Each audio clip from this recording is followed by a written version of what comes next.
for grassroots development.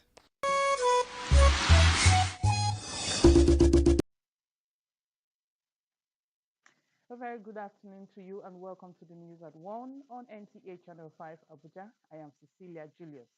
Remember, you can also watch us live on YouTube at NTA Channel 5 Abuja. Minister of the Federal Capital Territory, Nyesom Wike, has assured that the nation's capital city will undergo significant infrastructure repositioning before the end of President Bola Tinubu's administration. The minister made this assurance at the flag-off ceremony for the construction of the arterial road N20 from Wuye district, linking the airport expressway. Onaze Yakubu reports. The N20 road project is being constructed in phases, linking the north with the southern part of the city. Marks the final phase of the project. The stretch of this road within the southern part, that is the arterial road S20, from inner southern expressway, that is by Games Village Junction, to the outer southern expressway at Apple, has since been developed several years ago and has been put to use over the years. This therefore leaves the remaining portion of N20 from M5 to Export Expressway, which is the development now being embarked upon. When completed, the road will significantly reduce traffic congestion from phase 2 districts like Wuye, Jabi, Utako, Daikibu, and Kukwaba. The construction of arterial road N20 will stimulate economic activities by improving access to commercial areas and airport expressway, thereby attracting investment, boosting local businesses, and additionally, the road will improve safety and convenience for commuters and foster regional integration. FCT Minister Nyesom Wike assures that the nation's capital city will compete favorably with other developed cities of the world before the end of President Bola Tinubu's tenure, promising that no sector. The CP's conference opened with a call to action to the senior officers of the command. Ajao Saka but a test of the sector's resolve. With Independence Day heartbeat away and political activities approaching, CP Adewale says the city must run on high alert. I appreciate the resilience of officers and men of this command in their service to the nation. Note that it is not over until it is over. He unfolded special arrangements, tightened beats, mapped flashpoints, layered response routines, and stronger synergy with sister agencies, emphasizing no street, checkpoint, or celebration ground is to be left unattended. Carry out intelligence-led raid and ensure you remain firm, fair, and friendly in your protection of citizens' rights, including their lives and property. The Commissioner of Police recounted recent breakthroughs from the busting of kidnapping cells in border communities to the interception of stolen vehicles and seizure of illicit arms. Each operation, he said, carved out spaces for peace. Leveraging community policing with ongoing engagements, CP Ajao Saka Adewale assured of intelligence-led operations to enhance confidence of the nation's capital. Onoto Yakubu, NTA News. Over 150 persons in Apo area of the nation's capital have benefited from the Federal Road Safety Corps free medical outreach. Odiri Ogboru Arotere reports that the FRSC medical outreach aims to promote healthy communities. Right now, over 100 persons have benefited from this medical outreach right here at Kabusa Junction. The free medical outreach was organized by the Apo Unit Command of the Federal Road Safety Corps FCT Command as an initiative to reach out to residents of Apo districts, particularly those in Wumba, Duse, and Apo resettlement, as well as those living along Apo Mechanic Road. That was the vision of our founding fathers, to touch the life of people. So it is in line with our mandate. But one of our cardinal objectives is that we are able to meet people's needs. You know, we collaborate with people. People talk to people, people work with people. And so I want to really appreciate the unit commander for this bold initiative. The medical outreach offered various services, including malaria screening, wider tests for typhoid, blood pressure, and sugar level checks, hepatitis screening, and other, followed by doctors' reviews and free medication distribution. Medicals that will consult based on the investigations that they have carried out. And if any of the hepatitis tests positive, then they will refer them to a primary health care when they can further do investigation, then probably start medicines. Yes. Honestly, it's a big deal and it's the happiest thing in life. So we are celebrating them and we are giving them the thanks that's demand. And honestly, I find my own checkup here and I feel happy and I do my thesis and I feel okay. But when I heard a call from the chief of Apo, that is, I was not in the service tomorrow because they announced it. Am I free? Can I be able to come for medical checkup for Kabusak Junction? I said, okay. I'm even preparing to go to hospital. Let me come.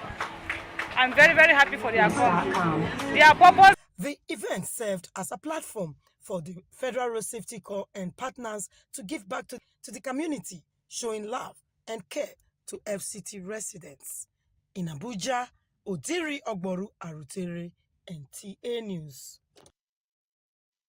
And still on health matters, in a healthcare landscape often dominated by doctors and nurses, the global attention today is on pharmacists who also play a vital role in the sector. Hakimat Aliyu tells us more as the Association of Hospital and Administrative Pharmacists of Nigeria, National Hospital Abuja chapter, joined the global community to celebrate World Pharmacists Day 2025. Aligning with global efforts to highlight how pharmacists contribute to building resilient health system, especially in the face of public health challenges. Pharmacists at the National Hospital Abuja embarked on a sensitization work to commemorate World Pharmacists Day. The pharmacy department of this hospital is actually one of the best organized, right from its inception for about 25 years now. And the department has grown not just in number, but even in specialization. Who the pharmacists are and appreciate them for what they are doing, particularly in the area of their contribution to healthcare services. And no among those who do not. And that's why we are doing what we are doing today, awareness curation.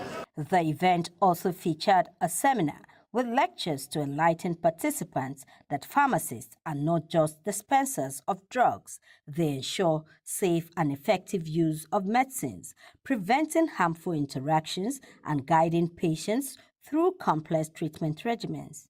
On the theme of the World Pharmacists Day 2025, which is Think Health, Pharmacists Day 2025, which is Think Health, Think Pharmacists.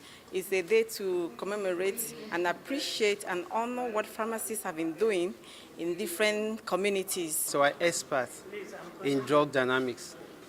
Everything that involves medicine, we're experts in it. And I would like us to know that if we use medicines rightly, it's beneficial. If we use them wrongly, it's inimical. So always talk to your pharmacist. As pharmacists, I always said that we are the gatekeepers. The pharmacist has the role of ensuring that the patient does not go out of the hospital with a medication that is not appropriate to his clinical indication. Established by the International Pharmaceutical Federation, World Pharmacists Day is observed annually on September 25 to recognize the role of pharmacists in improving health globally. In Abuja, Hakimat Aliyu. The Harmony Corps of Nigeria, in collaboration with the Nigerian Association of Agricultural Products Dealers, has marked its 14th anniversary with a summit in Abuja. The event, held at the Armed Forces Officers' Mess, focused on food security, road transportation challenges, and their impact on Nigeria's economic development.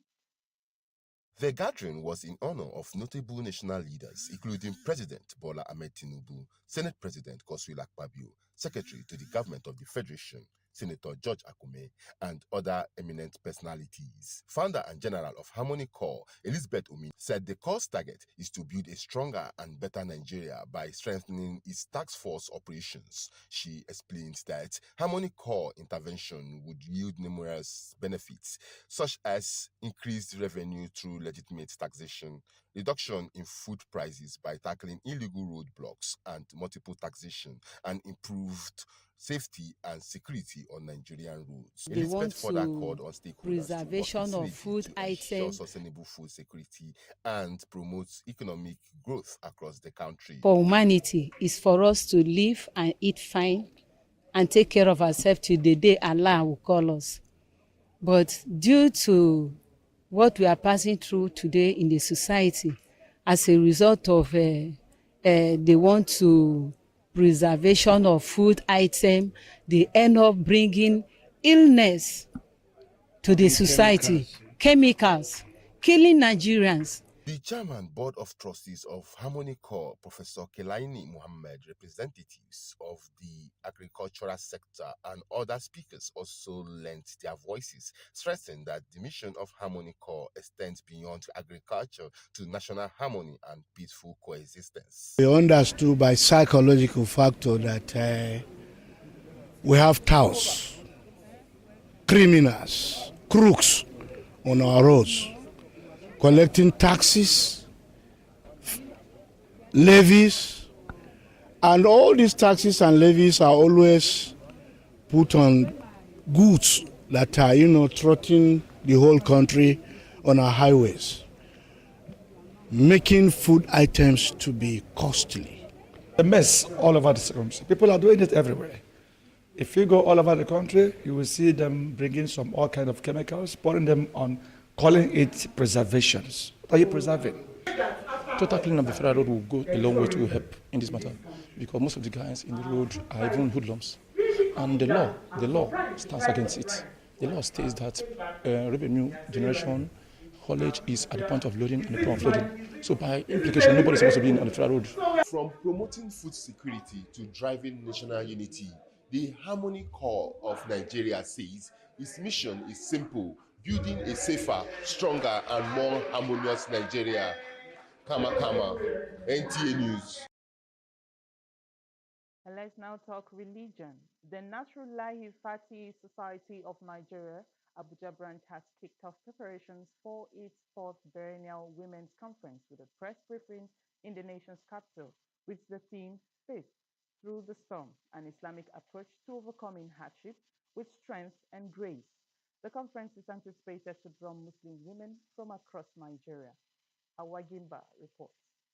The 2025 4th Biennial Women's Conference of the Nasrullahi Fatih Society of Nigeria is set to bring together delegates from the 36 states of the Federation, including the Federal Capital Territory. The event is designed as a platform for Muslim women to share experience, strengthen their faith, and provide solutions to modern-day challenges. The zonal woman leader, Hajia Alima Kadri, underscored the importance of anchoring women's role in society on Islamic values of patience, perseverance, and compassion, virtues she described as vital in overcoming both personal and collective hardships. The Biennial Women's Conference, according to her, will feature lectures, workshops, and practical sessions on family stability, entrepreneurship, health, and community development. For this year's conference, over 150 delegates are attending this 4th Biennial Conference.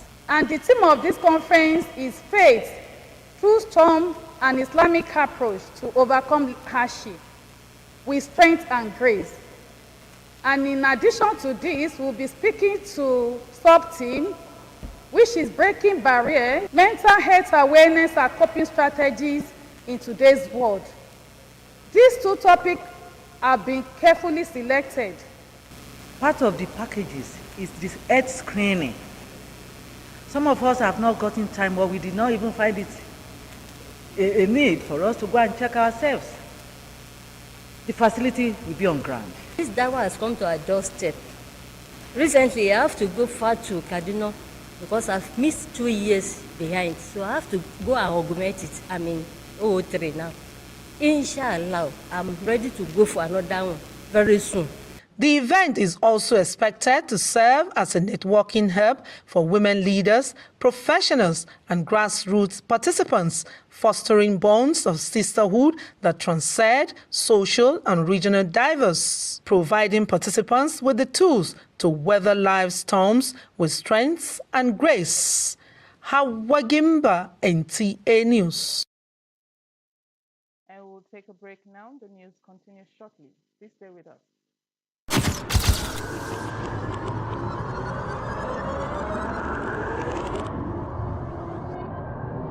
Good evening. Glad to have you join us. Thanks for joining us on Weekly News Wrap. Thank you very much for having me. And it is on that note we welcome you to today's edition of the program. I will celebrate creativity, lasting impressions. There's no book stating that this is the role for men.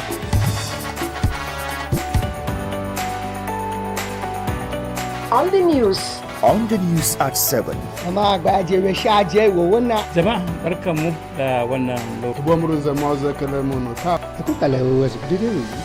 latest station, NTA Channel 5, Abuja. Would say have a lovely day. Welcome back.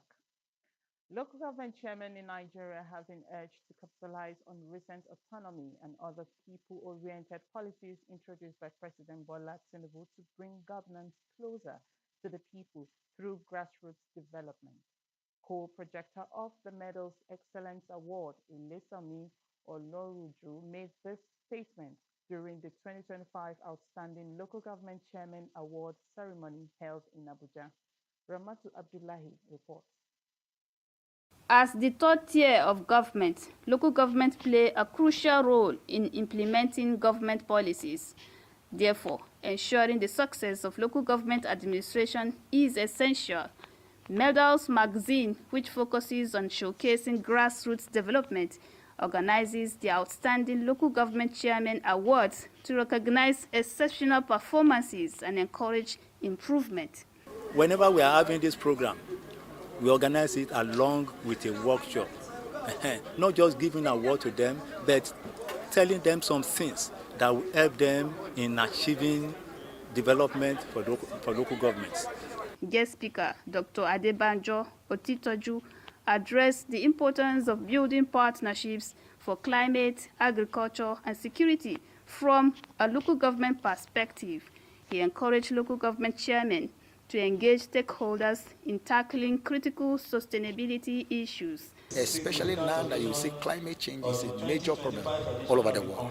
We see the number of floods that have taken place in this country this year. It increased more than the previous years. It shows that some of this need to be addressed very well. Following a thorough evaluation process that included community engagement and on-the-spot assessments, 36 local government chairmen were selected as award recipients. The local government officials celebrated their achievements with cheers from supporters, pledging to do even more for their communities. Obviously, we must thank Allah, the good people of Burnukud local government, for giving us all the mandate and for giving us the opportunity to reach this height. I'm really honored and very elated to be awarded on a national magazine of this nature. I am so privileged because there are so many that would have been in that seat. But this goodwill we are achieving and we are benefiting today is as a result of the performing mood fund. We will do better and we will keep doing better, inshallah.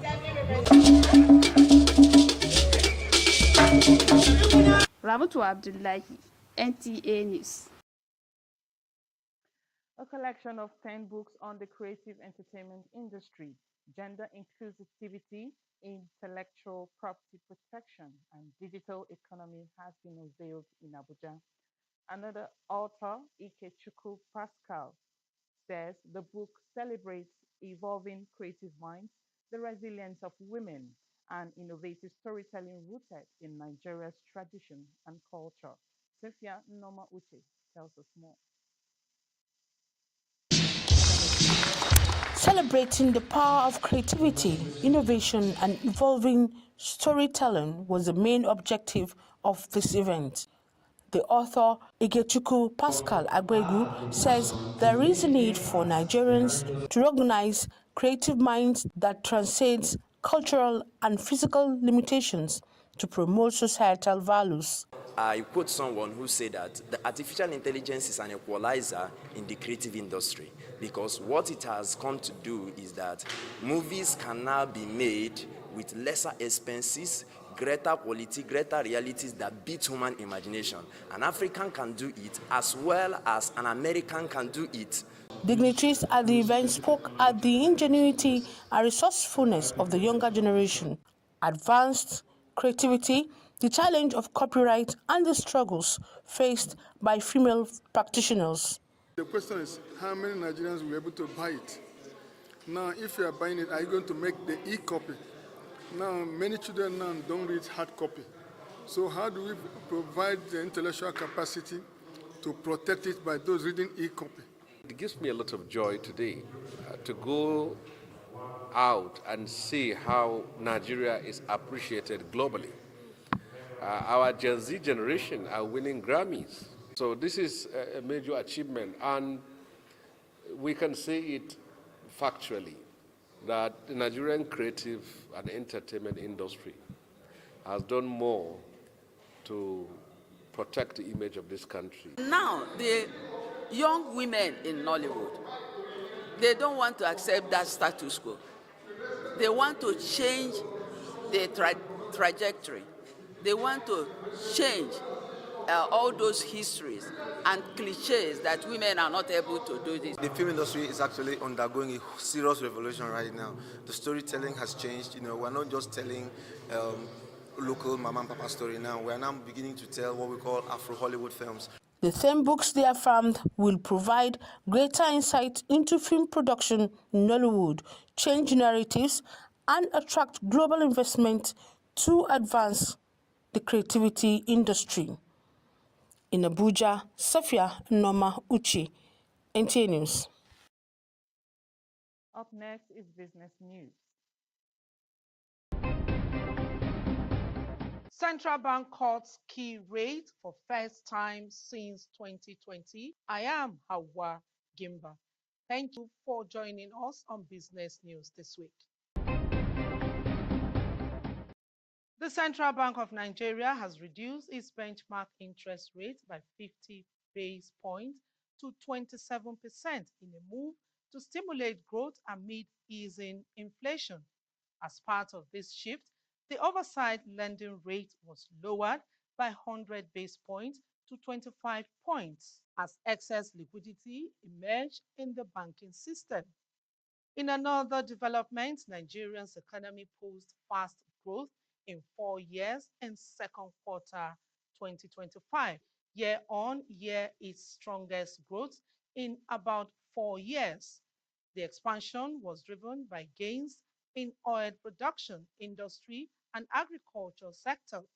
The Federal Inland Revenue Service (FIRS) reported revenues of 365 trillion for September 2025, about a 411% increase from May 2023. Non-oil revenue also saw a major boost, reflecting the government's push to diversify the revenue base. A proposed amendment to the Petroleum Industry Act would transfer control of existing oil contracts from NNPC to NUPRC, aiming to close loopholes and improve oversight. Critics, however, warn it could centralize too much power and compromise checks and balance. At the United Nations General Assembly, Vice President Kassim Shettima presented Nigeria's $200 billion opportunity in the energy transition, highlighting gas, solar, and incentives to attract investors' capital. To promote value addition domestically, Nigeria water and cosmetics. Thanks for joining us on Business News this week.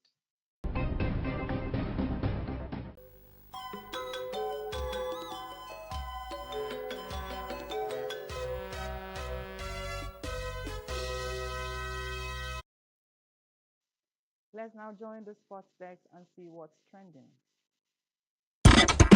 The Nigerian Football Federation (NFF) has officially emphasized that there are no plans to introduce or adopt amendments to its statutes during the assembly, countering speculations that had circulated in recent days. As part of our standard procedures, a workshop will be held on 26 September 2025, the NFF said. This session will bring together representatives of NFF member delegates